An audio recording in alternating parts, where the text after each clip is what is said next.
What's up? My name is Rich. Welcome back to another video. In this video right here, we're going to discuss, I don't know what we're going to discuss. This video might be one of those pointless rambling videos, but we're going to talk about starting a clothing brand, starting a t-shirt business, getting it out to whoever you need to get it out to, getting the right exposure, getting sales, staying consistent, actually building a business. If you want to quit your 9 to 5, quit your 9 to 5, and how to get into the t-shirt business, clothing brand, all sorts of things. So if you're interested in that, make sure you stick around. But before we get into this video, make sure you check out onlyninjas.com, where every single dollar spent on merch is one entry into a giveaway. Right now we're giving away a Graphtec vinyl cutter as well as a Geonite 16x20 heat press. So every single dollar spent at onlyninjas.com is one entry into the giveaway.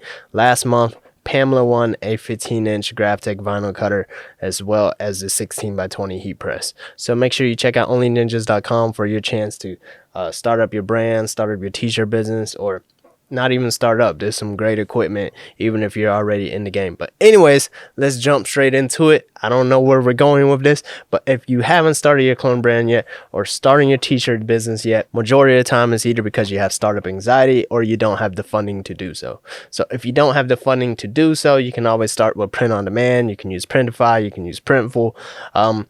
Most of the time I hear people say prices are high. Prices is really not that bad. So for a t-shirt, it's like 12 to 15 bucks. But guess what? You don't have equipment. You don't have anywhere else to go. You got to start somewhere. So you're talking about 12 to 16 bucks shipped or so. You can sell a t-shirt for 24 bucks or even higher. A lot of people sell t-shirts for 30 bucks. It's really got to be premium if you're looking for like the 40, 50 bucks range.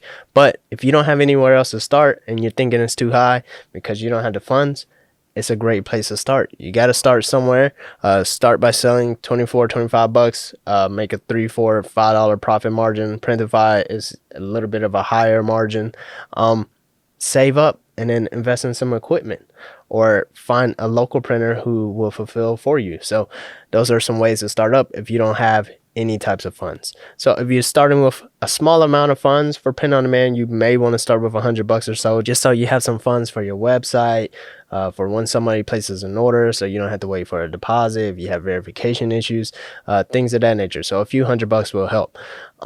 If you're looking to purchase equipment, if you only have like $1,000 to start with, I would suggest getting an expensive heat press if you can afford it to begin with. So a 16x20 Geonite and Hotronics is going to be a little over $1,000, but if you can front that to begin with and you know you're going to be in this game for the long run, then it's going to be a good investment. And if you do decide to leave this game, this entire t-shirt business, it has good resale value.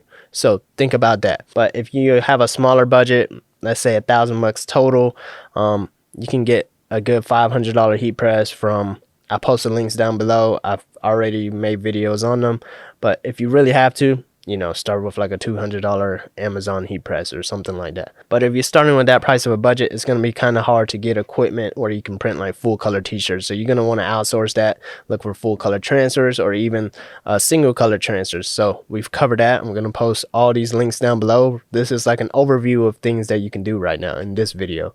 So just start with a heat press and outsource some transfers. Now, when it comes to outsourcing transfers, you need a little bit of capital there as well. It may be like between 50 to 100 bucks just to get a single design printed, but you can get it in bulk. So you'll get like 20 to 50 transfers each within that price range, depending on if it's full color or single color, things of that nature. So if you want your own printing equipment for full color transfers, it's going to be kind of hard to do so. You can do dye sublimation for like light color shirts. I've been seeing talks about dark garment shirts. I still haven't seen anything solid as far as like the wash test for it. So I know some of you all may chime in on that, but I haven't seen anything that's good for the wash test. But we may get into some dye sublimation in the future for the channel. But there are Sawgrass dye sublimation printers for like $600 to $800. Of course, you could always do a DIY version. There's a few websites that sell kits to convert your inkjet printer into a dye sublimation printer, and I think you can get that done for under like $400 or so. So that's that for like full color prints. But if you want to get into vinyl, heat transfer vinyl, you can't do like intricate, crazy designs unless you want to sit there and weed out the designs. Works best for vector-based simple designs, especially text. So this is going to be a little more upfront cost as far as purchasing some type of equipment in comparison to purchasing like full color transfers and transfers that are pre-made, but this will allow you to make things one-off, so you don't have your investment tied up into a single t-shirt design that you got pre-made done into transfers. So if you have a vinyl cutter, you can do different text t-shirts here and there, here and there. So that's how I started. So pretty much, you know, you can do like 100 different designs, test them out, see which one sells well, and then get it done into like a pre-made heat transfer. Or you can jump into screen printing, take it to a screen printer, get it printed. But right here, you're gonna have your capital tied up into t-shirts now, because you got to supply the t-shirts so that those designs can get printed onto the t-shirt, unless you already have everything sold. So that's a whole nother thing. For the most part, the way I handle my business is, so once an item sells, then I go get it made. All right, but you got to get it made and shipped out in a very timely manner. So you can't take an order and then ship it out a month later, unless it's a pre-order and you type that out in the description and all that, and the customer knows that for sure. And of course, why not buy your own screen printing equipment? So I got asked like a few days ago, I saw a comment that says, why didn't I enjoy screen printing?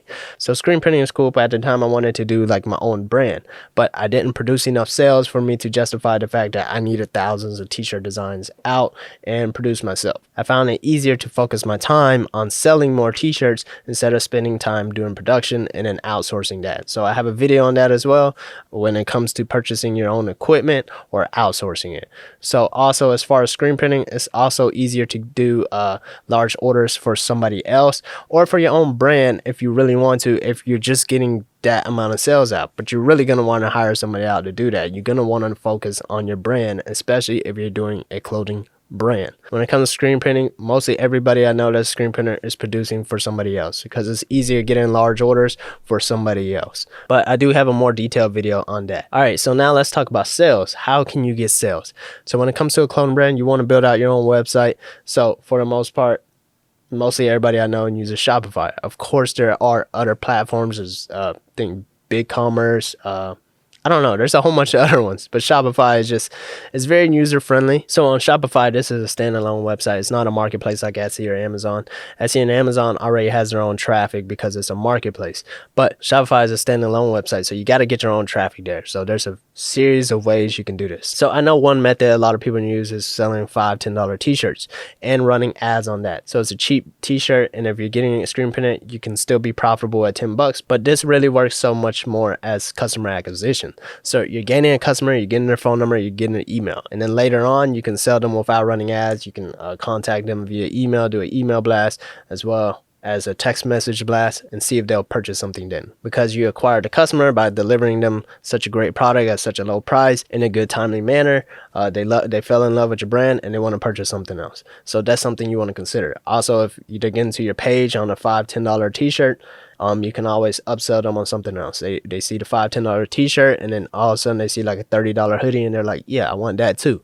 So that's something to think about. So when it comes to Facebook ads and the reason why it may not be working for you, there's a few different variables. So it could be your website. You don't have enough trust on there. You don't have enough media on there. It just doesn't look trustworthy. I highly recommend doing real photography. There's nothing wrong with mockups if you have to do it, but it's not too hard when it comes to a brand. Just set up, like, even use your phone, go outside, get some bright lighting, and get a real photo up, because then they know it's a real person wearing a t-shirt. So when it comes to mockups, the average person may not be able to tell, but they can tell something's fishy about it. And right now it's being used so much, it's kind of hard to, actually tell. So if you don't have a choice, go ahead and use mockups, but I highly recommend getting real photos.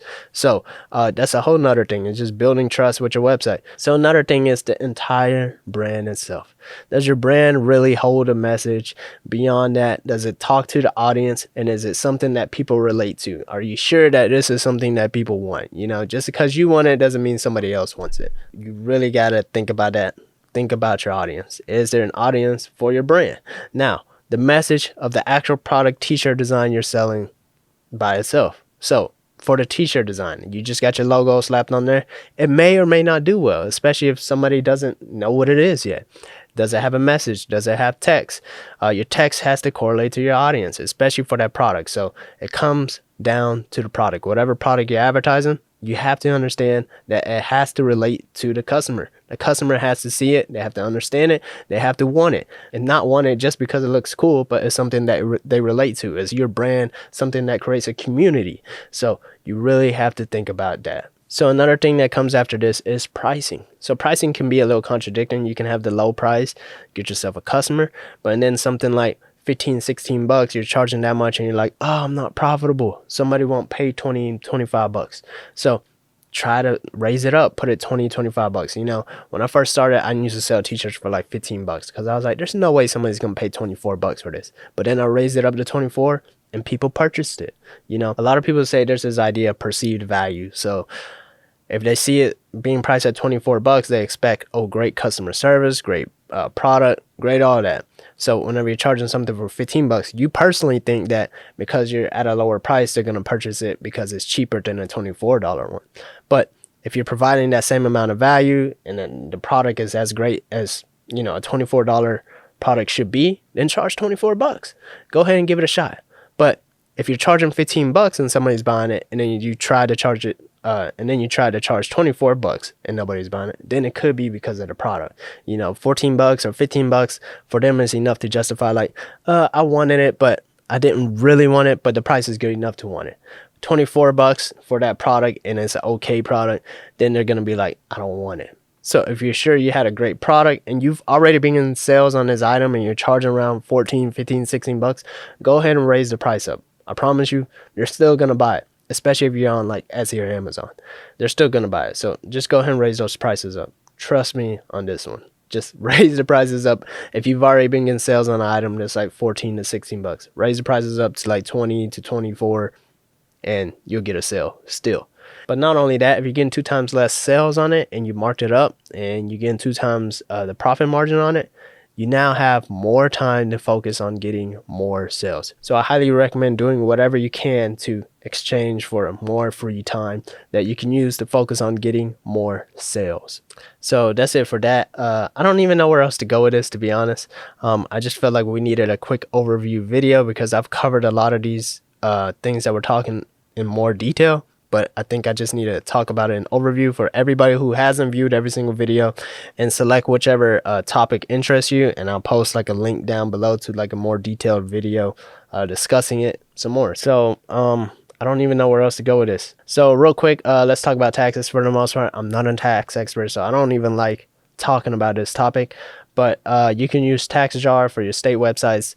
It automates everything for your state sales so that you know which states are remitted and which state taxes you need to pay. So check that out. It's taxjar.com. I'll post a link for that down below.